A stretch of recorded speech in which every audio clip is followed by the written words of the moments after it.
Good afternoon, and thank you for joining in this very special event that promises to be thought-provoking and a compelling conversation. And you are able to join in the dialogue.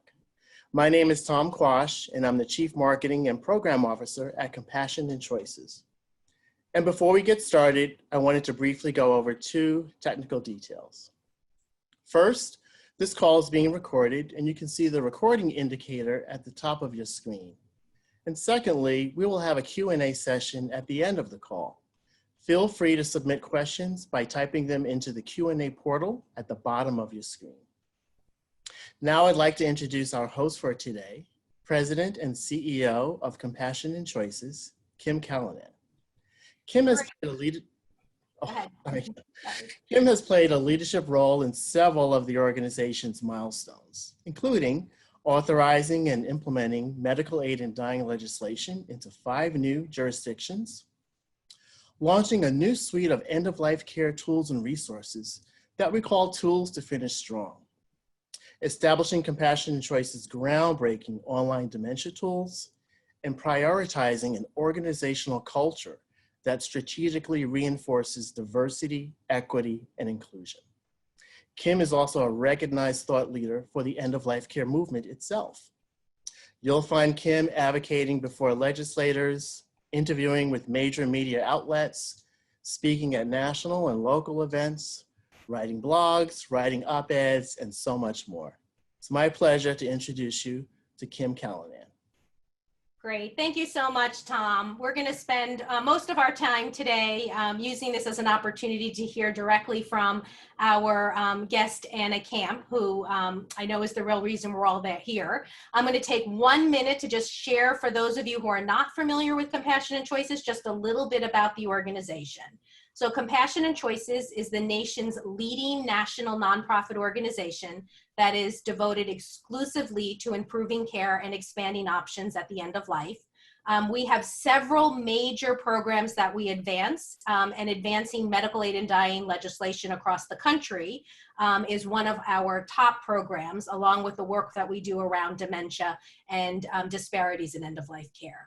So there's lots more about Compassion and Choices, but I know the real purpose of today's webinar is to get a chance to talk directly with Anna Camp. So that's what we're going to do right now. Some of you may know Anna from her role in as Sarah on HBO's True Blood. I know her from the many, many movies that my daughter and I have watched together with her in them. Most recently, the reoccurring role she played in The Good Wife. We watched the Perfect Harmony TV series, which unfortunately was canceled. So that made me super sad. And then my daughter just came up and reminded me that she played Jolene in The Help. So I am so delighted. That's only a small fragment of the amazing work that Anna has done over the course of her career. We are so excited that she was chosen to play the role in this really tremendous movie, Here a While. And I'm so delighted that she agreed to be with us today. So just to start us off, Anna, can you tell people, without giving away too much, just the basics about what this movie is all about? Absolutely. First of all, thank you so much for that lovely introduction. And thank you for having me, you guys. It means a lot to me to be able to talk about Here a While. And in the movie, I play a woman who's been diagnosed with terminal cancer. It's actually colon cancer. And she's decided to use the Death with Dignity Act. And she's coming home back to Portland, Oregon, where her brother lives. And they've been estranged and they haven't talked in years, or seen each other in years. And she basically comes to tell him that this is her choice and to get support from him. And the movie is about, he's not on board exactly. He doesn't agree with the decision. And it's basically their journey to find resolution and a bit of forgiveness with her end of life decisions. So yeah, that's basically Here a While. It's really beautifully done. And for those who might not be familiar with what the Oregon Death with Dignity Act, do you want to just give a brief description of what that is? Yeah, I mean, I'm not sure. I mean, I know, let me try to do my best and maybe you can help me if I'm wrong, but you have to be given 6 months or less to live. And this is where you can go to a doctor, and there's a very intense process where you're interviewed by doctors. You know, you're given, like, she's like, my character has taken tests, she's had chemotherapy, nothing has worked for her, and she's decided to take this certain prescription medicine, and it ends her life, basically. And it's not legal in all 50 states. I believe it's only a few right now that it's legal in, and Oregon was the first state to legalize it. So that was kind of a brief description of what that is, but please feel free to fill in the cracks that I left out, obviously. You did a beautiful job. A person has to be mentally capable, terminally ill, a prognosis of 6 months or less to live, and they have to be able to take the medication themselves in some form. And what I really appreciated about the movie is so many movies have touched on this issue. Actually, there was a Good Wife episode about it as well. But what this movie did that was so beautifully done was that they really did capture the process around the law accurately. And so often in the sort of drama series and in the writing, that gets overlooked. And so congratulations to you and to the writers of this for really going that lengths to make sure that you got it right. So I know many of us are curious how you ended up being cast in this movie. Like, so many of your roles have been sort of fun, and, you know, you play a really light. And so why this and how? That's a great question. I got sent the script, and like you were saying, I don't really get cast as this type of role. I mean, I'm usually playing the uptight, bubbly, singing, blonde, you know, very type A type of character, and I've loved playing those roles. But one of the producers actually came to see a play that I was in at the Pasadena Playhouse. And it was a much darker, more dramatic role, which is actually something that I'm used to doing. When I used to live in New York, I do a lot of theater like that, but became known for these kind of blonde women who were, you know, slightly off kilter. But she saw me in that play, and then I got sent the script from my agent and my manager, and they said, please read this. We don't know, you know, what you're going to think, but they're very interested in having you play the lead role of Anna. I was like, well, so far so good, because her name is very similar to mine. And I read the script and immediately, you know, was weeping by the end of it, because I felt like it was so beautifully written, and it was such a powerful, important story to tell. And I also was a little bit like, wow, they want me to play this? Like, you know, I get chills, you know, thinking about it now. Just the fact that they saw something in me and in my talent that made them trust me with a role like this. And at first of all, I was like, this is really scary. You know, I don't even know, can I do this? Can I do something like this? Like, in film, I've never really been given that opportunity.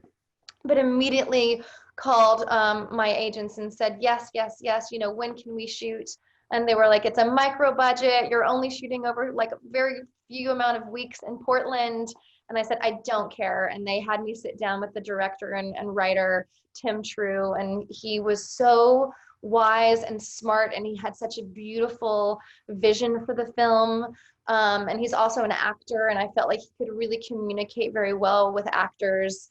And just, I fell really kind of like in like work love, meaning I could tell he was very smart. And I knew that it was somebody that I really wanted to work with. So they told me that it was a go, and we started having rehearsals, and I was just like in the middle of working on something that I knew was going to be one of my favorite things I've ever done in my career. Wow. And how did you prepare for it? Like, I had just it's so emotional, and you did such a beautiful job bringing real emotion. Like, it was such a believable character. And I will be honest in saying, when I heard that you were cast in it, I was like, oh, interesting. Like, and I watched it, and, you know, right away, I believed that you were Anna, and that you know, were terminally ill, and all of those kind of ditzy blondes that you played, like, they were nowhere in my sort of memory. And how did you prepare to take on such a challenging role? There's an incredible documentary called How to Die in Oregon that I'm sure you know about, and it was at Sundance a while ago. And I watched that film, I think two and a half to three times. It was so emotional, and I really studied Cody's journey in that. And we actually got to Skype with the doctor who led her through her journey of making the decision to use the Death with Dignity Act. And so I got to ask her so many questions about, what happens to you physically in the process of having being diagnosed with colon cancer and having it be terminal, and also what happens emotionally, like what happened emotionally to Cody, and that sort of peaks and valleys of making the decision and then being unsure about the decision and then actually really deciding on it, how to deal with her family members around her. And I just watched that documentary and just felt like I wanted to be a sponge and just soak up everyone's story, and just how beautiful and how hard and how brave these people were. And that was something that really moved me while watching that and talking with the doctor. And Kristen, another actress who is in the film with me, who plays my girlfriend in the movie, she worked in hospice. So we got to talk a lot about what it's like being around people who it's their end of life, and what that means, and how they are, and the process of all of that. So and another thing that was really fortunate for us is we kind of got to shoot the film in succession, in order, which is something that you don't quite get to do when you're making movies. You're usually shooting the finale, like the final scene first, and you're like, wait a minute, what happened here? And the producers and the director, they were so attentive and thoughtful that I got to know Anna and have an actual journey and experience, and got to know the other actors. Just how I'm meeting, Joe Latrulio's character, Gary, who's the neighbor, I'm meeting him and developing a relationship as we're shooting the film. So by the time we do get to that final scene, and you're talking about that raw emotion, I was saying goodbye, to Anna, who was a person that I had, fallen in love with, and who I was not going to be playing anymore. So it became this kind of, very symbiotic world where, yes, I was acting, as someone who was, saying goodbye to everyone, but I was also saying goodbye to her and saying goodbye to these people that I had been so vulnerable around working with. So I think that the combination of all of that really transferred onto screen, and hopefully people are moved by it just as much as we were moved to make it. It was just so beautifully done. And the movie that you mentioned, the documentary, How to Die in Oregon, is one that Compassion and Choices was involved in as well. And it's one that we use all the time for movie discussions across the country, where our supporters will host movies. And then we have a little movie discussion guide, and it's used as a way to attract more people to the movement, to get them to understand the issue. And I actually see this movie as another great source for that kind of conversation to take place, partly because you did such a good job, and the team did such a good job of really being accurate in the way the law works, in a way that very few other movies do. So I was delighted to get a chance to review the script, and I was delighted to see that they took the feedback and really took it at heart. And it really opens the door up, I think, to far more people getting involved in a conversation, in a discussion about the medical aid in dying and why it's so important. I'm curious, you talked about sort of the process that you went through from start to finish in the filming of the movie. Was there a particular scene that you found the most challenging? Wow. Yeah, definitely. I kind of found the end table scene where I end up taking the medicine, like what I was just talking about, to be the most challenging, because you don't really realize when you're making a film, well, you do realize, how many takes you have to do of something. I've never actually had to go through a death scene, though, and do it in so many takes to get so many people's angles. And I remember the director coming up to me and being like, you don't have to give, 110,000% right now, because the camera's not on you, it's on Joe, or it's on Steven or something. And I found it virtually impossible when I was acting that scene to give less than 110%, because I couldn't fake that moment, even when I wasn't on camera, because it was more than just about getting a result of a performance to me. And I was really thankful that they said that to me, obviously, because it was exhausting mentally and emotionally to do that. But I just found myself being unable to fake it and lie my way through a scene, because like the reaction that I was just giving, love to these other actors. And I just quite don't have it in me. And I'm not trying to say like, oh, wow, I did a great job, but you know what I mean? It was because I was paying homage to everyone I feel like who's done this and who's been brave enough to make this decision that it's too important. Even if it wasn't about being on camera, it was the moment of making the film in the middle of this little house in the middle of Portland and just thinking about Cody and thinking about everyone that had done it. That to me was the most emotionally and kind of physically, because you trick your body into feeling like you are dying and you do start to feel weak. And I remember I was very shaky and sweaty, you know, after we shot that scene. And just it's an odd thing that you do as an actor to kind of push yourself to feel those feelings of what it feels like to actually be dying. So how many times did you have to do that one scene?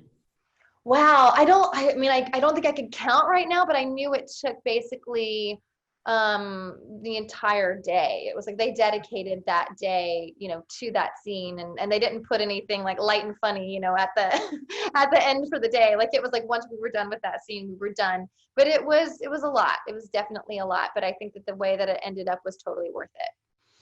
It was beautifully done. Was there a favorite scene, one that was, you know, not so draining, but that you just had a lot of fun doing? Yeah, I really enjoyed the montage scene at the beach when they just kind of let us go and it was all improv and we got to kind of run around and it was just beautiful being on the Oregon coast anyway.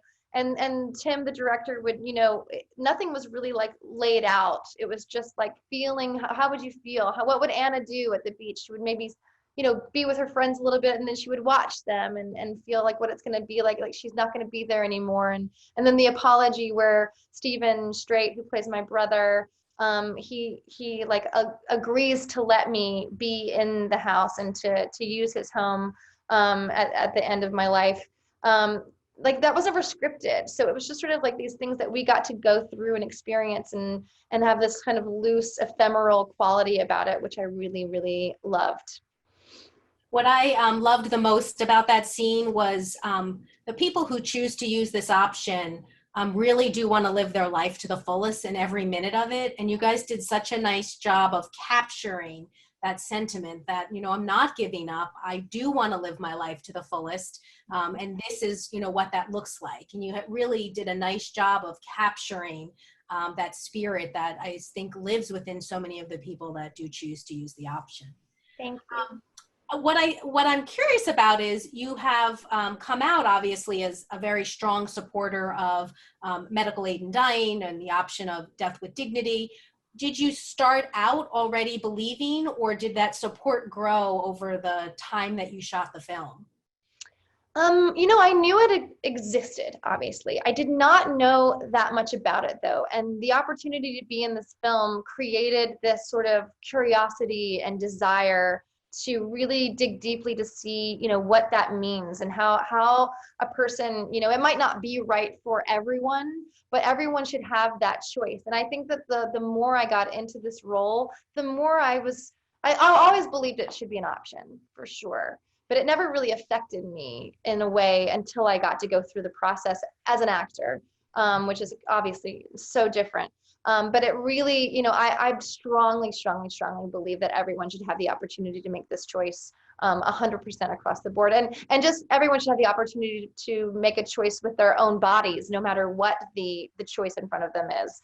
I think that this just really drove that home for me. And I know that I'll continue to be a supporter of this. And hopefully we'll never have to make a decision like this, but it should be available. Well, thank you for your support, because that's obviously, sometimes I think people confuse support as I support it and I myself want it. And really all we are trying to do is make the option available to people. And I think the way you articulate it is so nicely said. What do you most hope people will take away when watching this movie, or will happen as a result of this movie?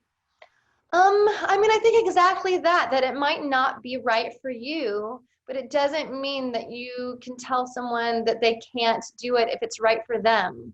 You know, this is not a weak decision by any means. This is a very brave decision to take control of your life at a time where it seems like you're losing all control, when your body is betraying you. I mean, this is something that dignity and respect. You know, every human life deserves dignity and respect, and that's what we're saying with this film. And I hope that people see it and they don't take their own lives for granted, and they don't take their neighbor's life for granted.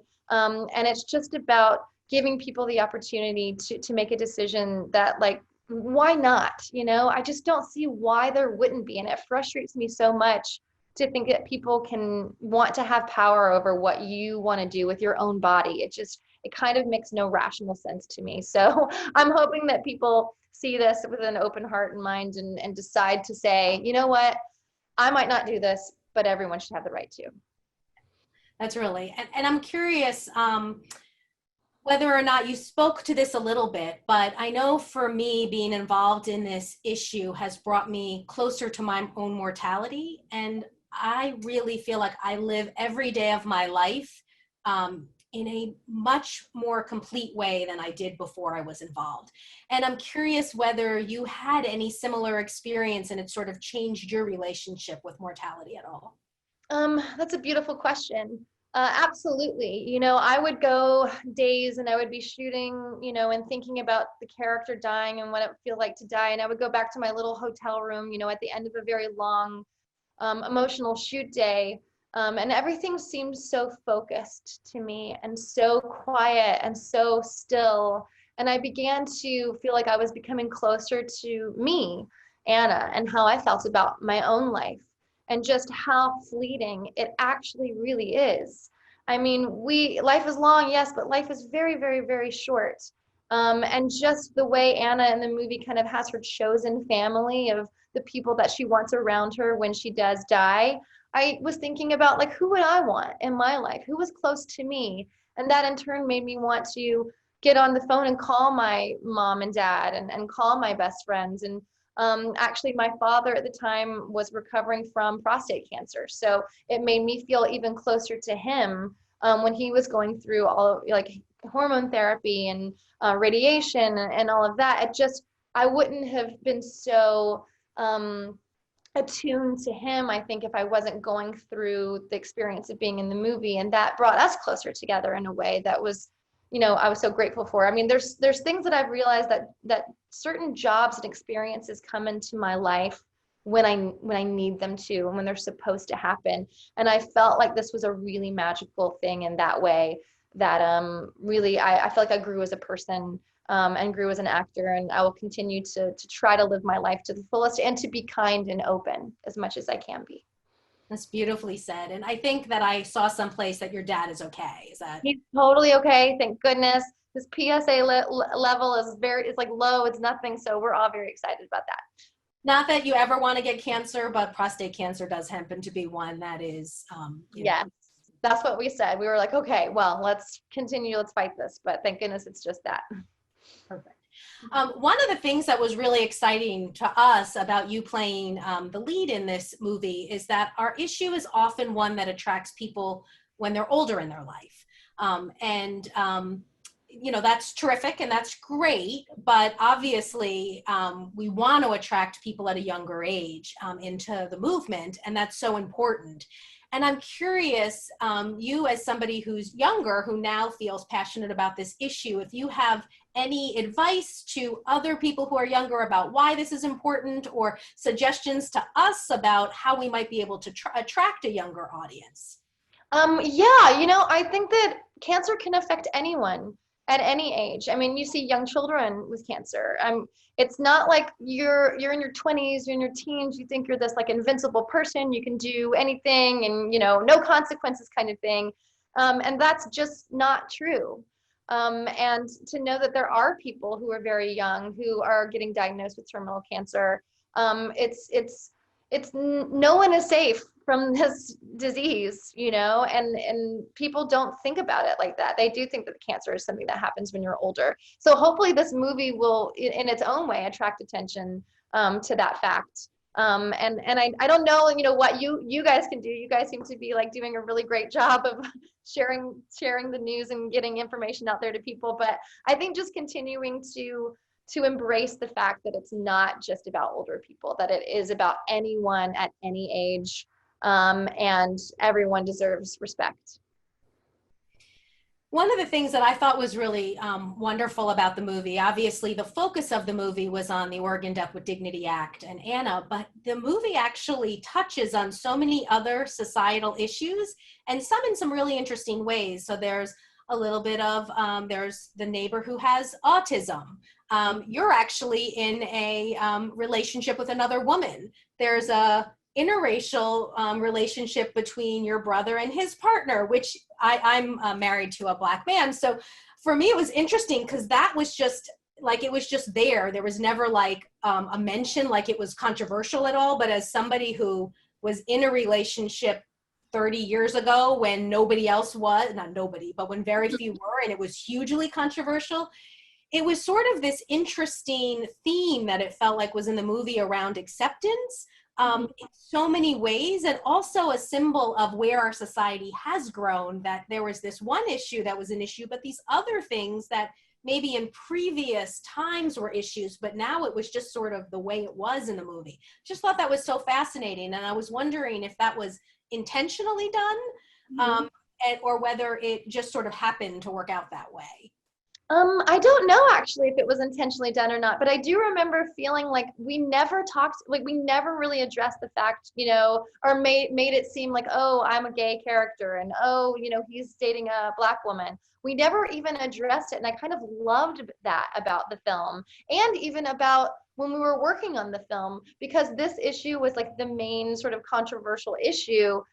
It was nice to kind of have these delicately inlaid other things that could be considered controversial that, kind of took like a back seat because the more important thing was, the Death with Dignity Act.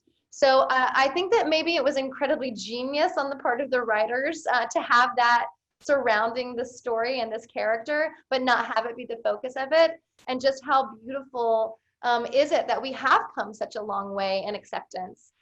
So hopefully, there'll be a movie one day where this issue that we're discussing now is not as controversial and that it is more accepted.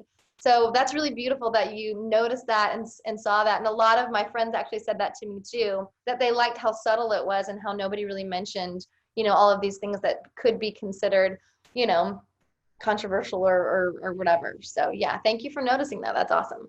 It was wonderfully done.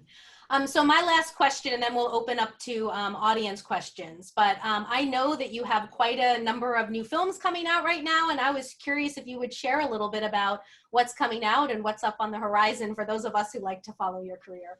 Oh yeah, sure. Well, Here a While obviously is my number one that I'm so proud of, and that's on Amazon Prime, which is great.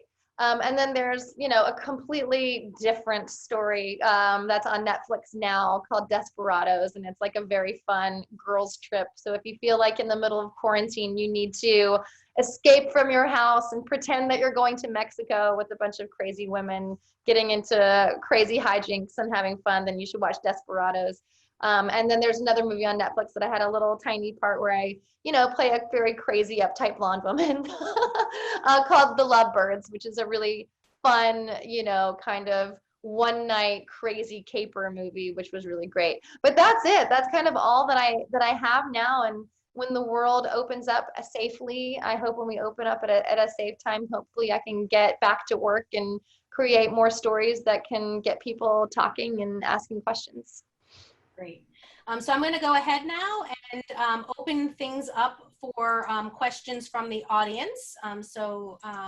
Let me just get into that document so I can see what those questions are that have come in. And in the meantime, I do want to remind people that this movie, Here a While, is available streaming across most of the major streaming channels. So if you have not watched it yet, I would really encourage you to do it. It's so beautifully done. And then, of course, you can become a part of our book discussion group and maybe host some of your friends and family and facilitate a book discussion group. So with that, I'm going to start with some of the questions. So the first is, Did you have a connection with Anna in the movie? This comes from Olivia. Okay. Um, I definitely felt like whenever I play a character, I always, they're different from me, yes, but I always draw from my own personal experiences. And just having the fact that my father was going through cancer treatment at the time, I think that was something that was really special to me. Also, the directors and the producers, they really wanted us as actors to feel like we were creating the characters, and they weren't like making us, you have to wear that and you do this. Like I got to decide, I wanted her to, what she was going to wear, combat boots, you know what I mean? And I wanted to dye my hair brown. I kind of wanted to disappear into this role in a way that I hadn't been given the opportunity to do so. They told me that I should design the tattoos that my character would wear. So I actually ended up getting the hummingbird tattoo that my character Anna wore in the film that I helped design, because that movie meant so much to me. And because hummingbirds are these like magical creatures that kind of flit in and out of your life and leave this kind of magical feeling behind. And that's what I wanted Anna to kind of represent. So she's with me here now, forever in this tattoo. So yeah, I definitely had a connection to her, and that connection just seemed to grow and grow every day that I got to work on the film. Beverly says that she loved the opening sequence where we just watched your facial expressions, that it was stunning and magnificent. And I will agree. So if for nothing else, people should go watch this movie, because Anna in the opening of the movie, I don't want to give away why she's doing this, but you're watching her facial expressions, and you just sold you knew exactly what was happening, even though, no words were spoken. So I agree with Beverly. That was just really beautifully done. Thank you. Norma asks, what was the play that the producer saw you in that sparked the conversation? It's a play called Belleville. And it's this sort of Hitchcockian thriller. It's modern, but it's about a couple in a relationship, and they're living in Paris. And it's a 4-person play. There's like another couple that lives below them. And I got to act with Tommy Sadowski, who is just an incredible, incredible actor. And it's basically about him gaslighting my character. So the beginning of the play, you think that my character is crazy and, she needs to be like, kept in the house. And it turns out that he's just trying to control her. And a lot of amazing, wild, intense scenes happen.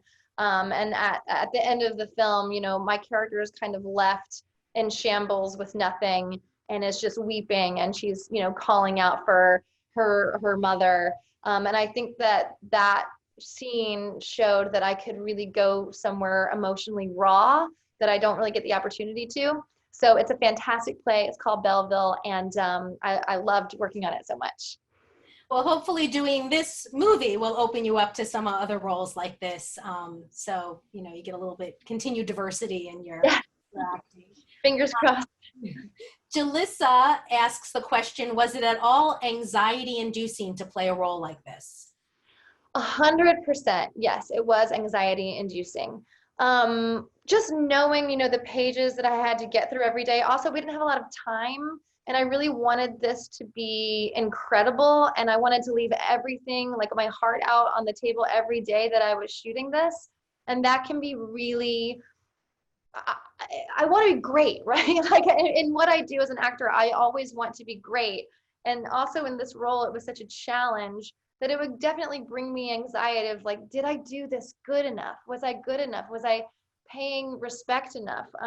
Did I really give everything? And I'm trying to be egoless every day that I shot. I didn't want to care about what I looked like, or if I was doing it right. I trusted the director, but there were times where I just was like, am I doing enough? Am I giving enough?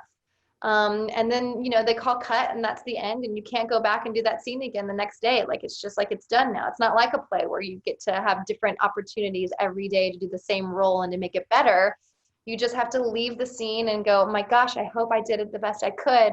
But I felt a lot of responsibility with this role because of the topic that we were discussing. So I think that was the main thing of anxiety, is not that I was worried about people, seeing it and thinking, controversially about it, just that I wanted to pay homage and honor to people who have been through this. So the next question picks up from that. It's actually from Dan Diaz. Dan is Brittany Menard's husband, and he writes, "We unfortunately lived this scenario firsthand. We had to leave California and move to Oregon so she could ensure her dying process would be gentle. Did you know of Brittany's story or research it for this movie?" I did not know. I did not know of her story. And now I want to know. I need to know. He has, we can share with you the videos that we produced with her story, but she was 29 years old, had terminal brain cancer, moved from California to Oregon, and is just was so articulate about why this option was so important. I wish I had known before I started shooting. I feel so sorry for his loss. I would love to learn more. So please share with me everything that you have. We will do that.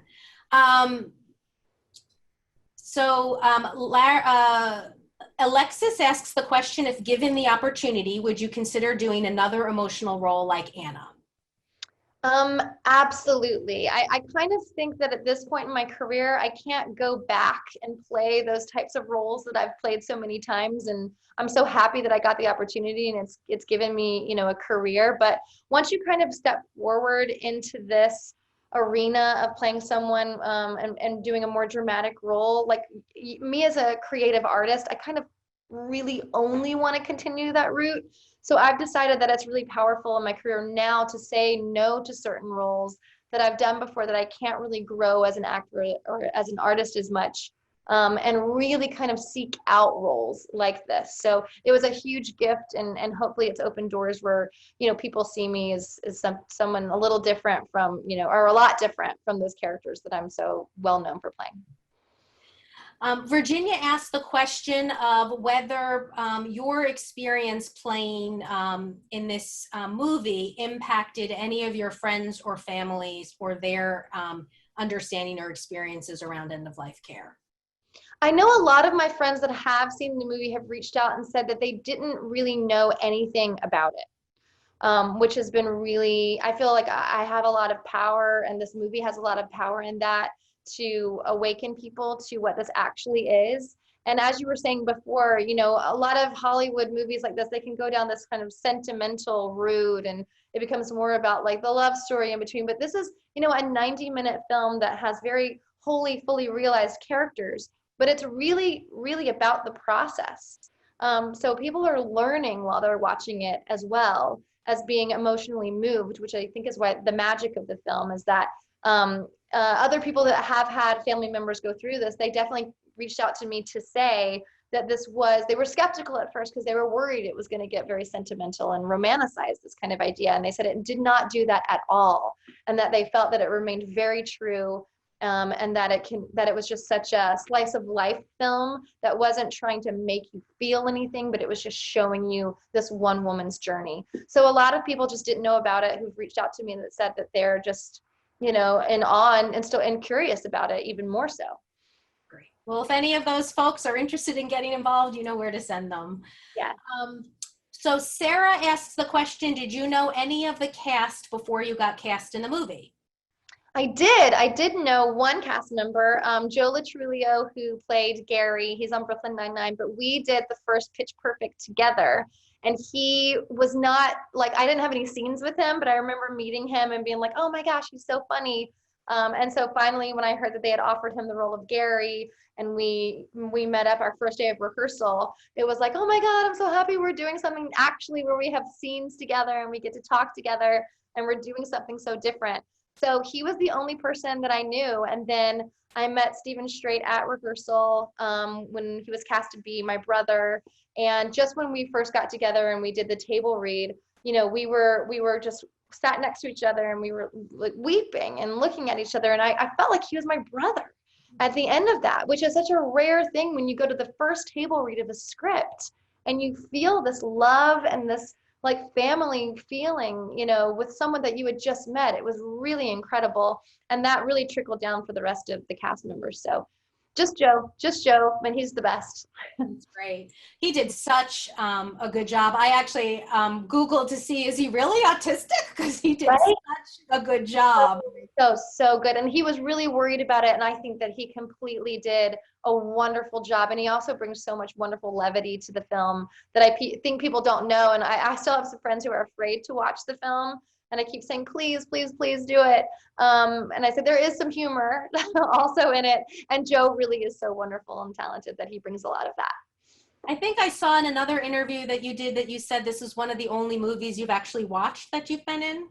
That is a very true statement. Yes, I hate watching myself act only because I kind of get taken back to the day that it happened, and I can't really like see it as a film, and or I think about like, why is my lip moving like that, and what did I do with my hand? You know, I just turn into like a spaz and a mess, and I like watch the movie like this. So I was definitely, because the experience on set was so wonderful and fulfilling. I just had to see if it translated onto the screen. So I was terrified to watch it, but I did, and I found myself really moved, and I'm never really moved, especially by anything that I've done myself. So it was really, I was really proud for the first time, I think, in my whole career of something that I had been working on. And yeah, so no, I don't really watch myself. It's like the bane of my existence. So Carl asks the question, the movie did not touch on being a resident of Oregon. Was it because Anna's brother lived there that Anna became a resident? I don't know if you're able to answer this or if you want me to answer it. I know that we definitely wanted to shoot the film in Oregon because it was the first state that legalized it. But I know we bring up the fact that, you know, Michael says you have to be a resident here, and I say I got that. So we do address that. But as you know, from that point on, I think that would be like a writer question, or something like that. So to answer the question in terms of how the process works, for those who are on the call, you do have to be a resident and established residency. And Dan Diaz, who asked the question earlier, was able to move to Oregon and do this with Brittany. In the case of this movie, they could have used the address. Anna was young enough in the movie that she was reestablishing residency early enough on in the process that it would have been possible. I would say a little bit of liberties were taken, but you know, they addressed it, I think, in an appropriate way for a movie. But that's a good point, that generally speaking, it is particularly challenging for someone to pick up and move to another state. There are people like Brittany Menard and Dan who did it, and like the case of this movie, but generally speaking, you don't see a whole lot of tourism taking place just because the person's at the very end of their life and very few are kind of able to pick up an established residency. Mm-hmm. So Daniele asked the question, was it difficult to let go of this character once you guys wrapped the movie? Very, incredibly hard to let go. I don't even think I really have, especially now that it's out and people are watching it. All of these feelings are getting stirred back up again, even though we shot it, you know, over a year and a half ago. So it definitely was hard. And just in that final scene, you know, I was just saying goodbye to her. And after I like learned so much about her and about myself, was really hard. And I remember the day that we wrapped, and that the house that we had shot in for those 3 weeks kind of also became a character. And I walk around and I said goodbye, you know, to every room. And in a way I was saying goodbye to every scene and every moment that we had shared together, in making this film and telling the story. And it's so interesting when you have such a magical experience with people. You know, you kind of see like the ghosts of those characters kind of walking around like, oh, I laid on the couch in that scene there, or oh, we laughed and danced, you know, at this, around this table in this room here. So I kind of had to go around and give closure and say my goodbyes, because it was something that was so powerful, for me. It was not easy, definitely not easy to say goodbye. Yeah. Thanks, Anna. So for those of you, I think on our email, we had said that we were going to end at 4:45 Eastern time, or 1:45 California time. But the good news is that Anna has agreed to stay until the end of the hour. So I'm going to continue to make my way through what looks like a very long list of questions and get through as many of them as I can. And we thank you in advance for your generosity with your time. Mm-hmm. Beth asks the question, is there anything you now wish had been included in the movie that was not? Anything that I wish had been included in the movie that was not. Let's see. I don't remember anything getting cut out, which is fascinating because usually you watch a movie and you go, "Oh man, they cut out like my favorite scene, or they cut out that one little moment." Um, I think there was one. I think there was one kiss that happened between me and Louisa, my girlfriend's character, that they decided to remove, and I'm not sure why. It was just something very sweet and very simple, like on the dance floor. But I remember it felt very moving because it was like the time that you got to see us close together, and it was towards the end of the film, and it was kind of this kind of goodbye moment between the two of us that was taken out. I'm not sure why, but I guess that would be the one thing that I wish that they had kept in because it felt so real to me. Interesting. Mhm. So this is an anonymous question. Thank you for your comments about the incredible courage of those who make this choice. My question is, how much flexibility do you have as an actor to influence the course of the movie? Oh, wow. In this movie in particular, everyone was very creatively, cooperative. They wanted our input. They wanted us to be like, does this scene feel like truthful? Are the words that we've written, does it feel right for you? Like, let's craft it together so it feels like it's really naturally coming out of your mouth. Chuba Mera, who is also the writer and producer and doctor, like he was so willing to go, listen, I might not know exactly how an actor might speak, but I do know like what this process is like. So it became this real collective thing and project for us to work on. And that's kind of rare as an actor. I mean, I can always go in and say, this line doesn't feel right, or I'm not going to say this, or I have a really big question about the end of the scene. Like I would never do that, or I don't believe that. But this was so much more inclusive as an actor. That's why it felt so personal. And I think that's why it felt so hard to say goodbye, because I felt like we all worked really hard and put a lot of our own thoughts into it. And Chubb is actually the person that we coordinated with around the review of the script. And I'm so delighted because he's now become an executive volunteer and he's on our development committee. And so he is personally very passionate about this issue and is continuing to volunteer his incredible talents to the cause and to the organization. So. And he's so smart. He's one of the smartest people I've ever met. So that's wonderful news to hear that you guys are continuing to work together. And he's so full of energy. I mean, yeah. What this man gets done in the course of a day is, I mean, it's really incredible. And he has a great sense of humor, very funny. So Nancy asks the question, has this experience affected your ability to accept death as not only inevitable, but also as the kindness it can be? Beautiful question. I think that I'm in process of accepting and learning about death.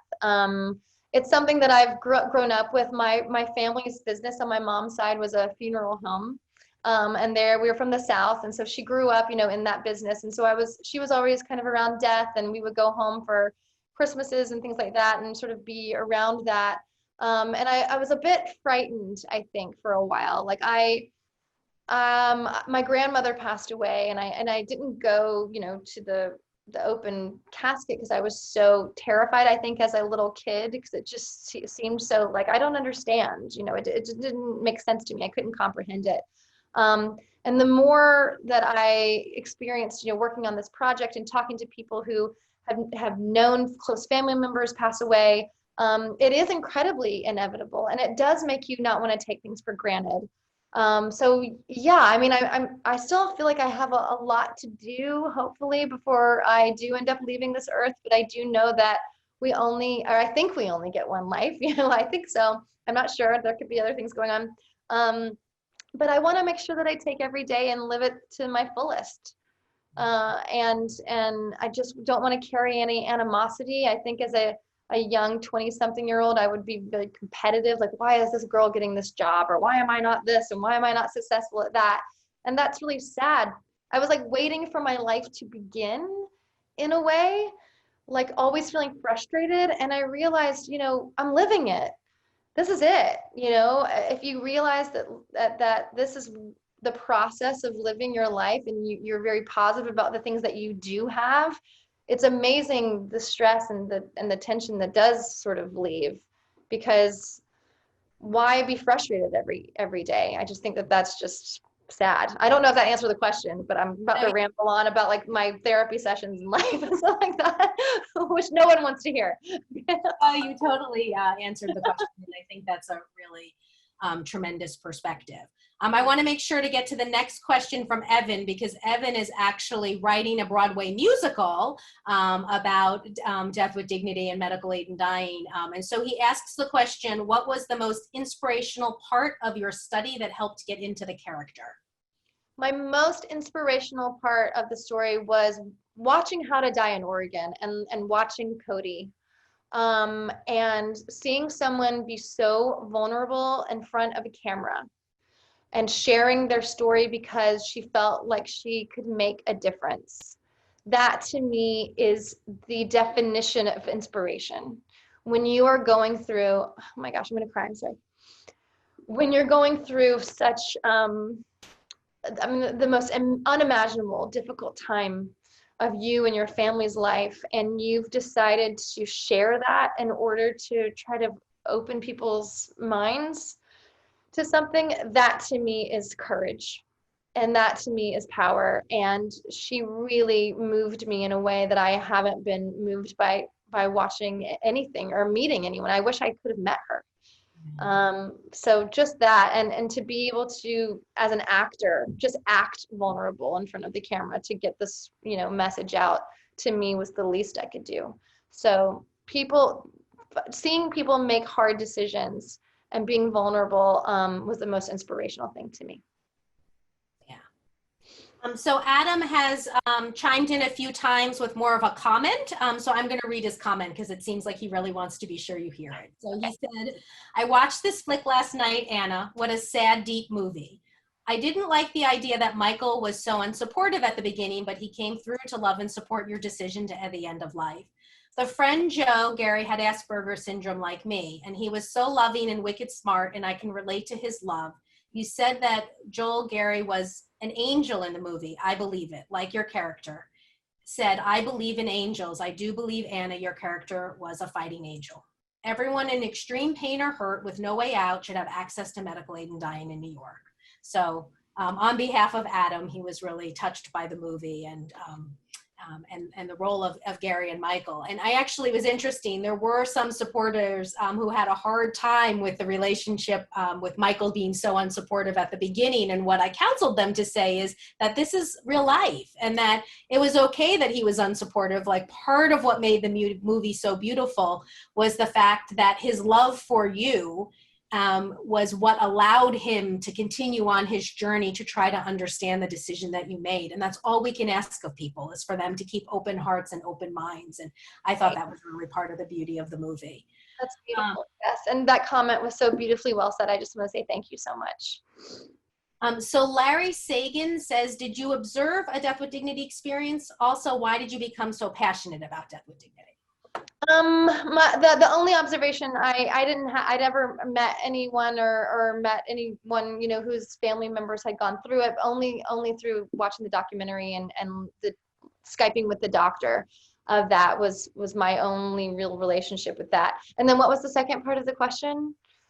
Why did I become so passionate about it?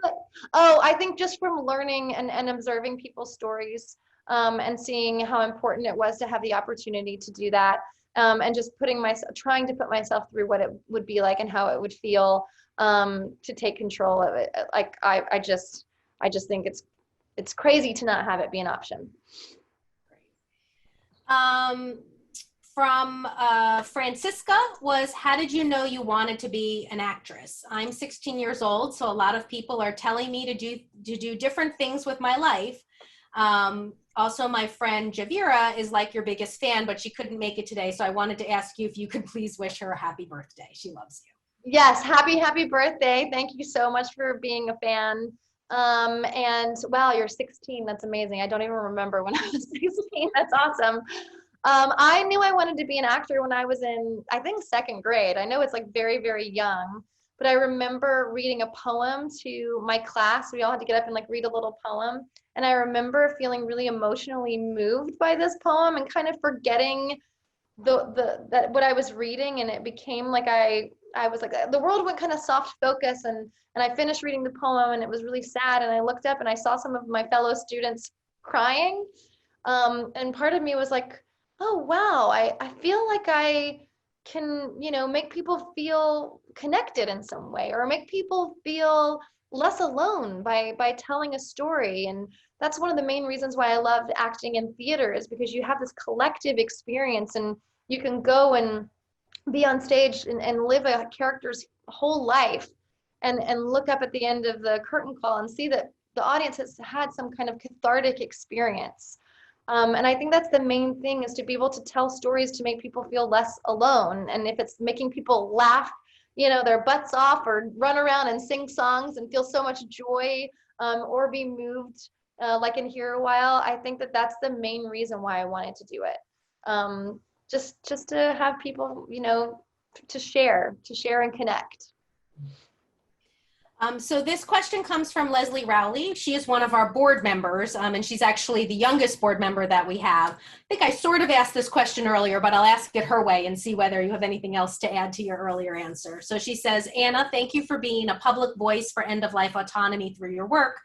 There actually haven't been many younger people to step up in this way. Do you have any thoughts or insights about how to get more young people involved in the discussion about not only medical aid in dying, but patient-centered care and end-of-life autonomy in general? I mean, I'm happy to continue to be a voice and to try to reach out to a younger generation if I can. I don't know about like how to appeal to people. I think that's just getting people to realize that it doesn't affect just older people, that this is across the board. Can affect anyone, and that more and more we're hearing of cases of people getting diagnosed with cancer at younger ages. So I think that it's just continuing to speak up and to be vocal, and to have it be, there's no shame. I think there's a lot of shame that comes along sometimes with being diagnosed with something, and I think that if we remove this like label of shame or whatever it may be, and just say that it's we're all here to help, no matter what age you are, no matter what race you are, no matter what gender, that this is bigger than all of that. And if I could bring a voice and continue to, I mean, it would mean the world to me to reach as many people, younger people, older people, everyone that I could. So we are nearing the end. I am going to go ahead and wrap things up so I can keep true to my promise that Anna will be off at the top of the hour. But I did want to give you one last chance, Anna, if there's anything that we didn't cover or say today that you wanted to say to give you just the final chance. Oh, thank you. First of all, thank you so much for being so supportive of our film. It means the world to me, and I know it means the world to everyone who worked on it. I think my last message, if I could say something, is to say I'm so proud of people who do make these decisions, and I'm so proud of the family members that support and love them, because it is not easy, and it is probably one of the most courageous things that I've encountered in a story. And so to just send my love out to everyone who's this is touched, and to everyone who may be struggling in any sort of way in life right now. I mean, this is not an easy year that we've had collectively, as the world continues to, you know, try to get out of what we're in right now. So I just want to send my love and support out to everyone who's struggling in any capacity, and just to say that this too shall pass, and I support everyone who's ever had to deal with anything like this. And Anna, on behalf of Compassion and Choices and really the whole end-of-life choice movement, we just want to thank you for your courage to take a position and to be in such a movie that is so compelling and so emotional, and to come out in support of this as an option.